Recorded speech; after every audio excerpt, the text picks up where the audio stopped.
territoire, tout ça. Donc, en réalité, c'est vraiment une balkanisation qu'on veut nous faire cautionner. Et en nous envoyant aller dialoguer avec ces gens-là, c'est que ce qu'ils diront, c'est quoi? C'est que ce soit une zone de non-État, une zone où les forces armées de la RDC ne peuvent pas arriver.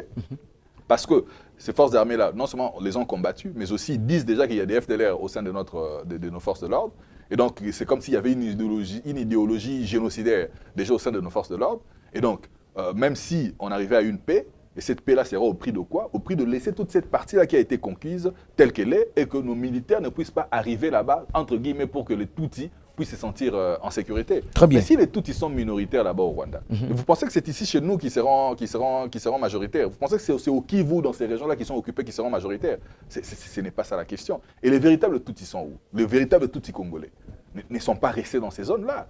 Ils ont fui parce qu'ils ont été attaqués comme tous les autres. Ils se retrouvent aujourd'hui dans les camps de réfugiés. Et donc ceux-là que vous voyez là-bas, entre guillemets, des réfugiés qui viennent du Rwanda, c'est une politique de remplacement.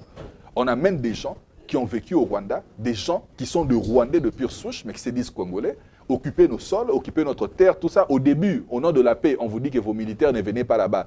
Eux-mêmes, ils vont s'administrer, eux-mêmes, ils vont se sécuriser eux-mêmes, et vous les gardez là-bas. Après, ce sera quoi? Ce sera des référendums d'autodétermination. Et on va complètement perdre les pédales et perdre la situation.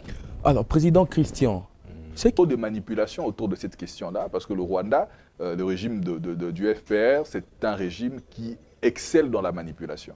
La manipulation est une arme de guerre pour le Rwanda.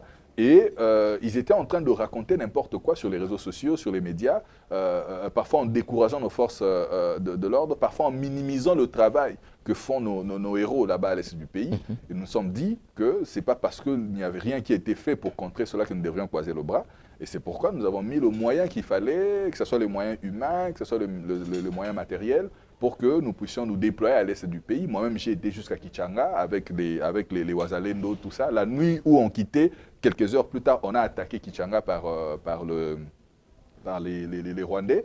Et donc oui, on a produit des documentaires, nous sommes allés jusque dans des forêts, là où les M23 ont commis des massacres, on a vu des cadavres, tout ça. On a passé la nuit là-bas au parc Virunga, en prenant tous les risques possibles. Nous l'avons fait pour la patrie parce que nous voulions justement que le peuple puisse connaître la vérité, que le monde entier puisse voir le véritable visage de ces M23-là, qui ne sont que le proxy de l'armée rwandaise, et être un parti réellement républicain et qui s'intéresse sur des questions vitales, sur des questions de préoccupation nationale, quoi. Voilà. Et c'est pour ça que nous nous sommes impliqués, et nous continuons à nous impliquer largement sur cette question. On parle d'agression rwandaise.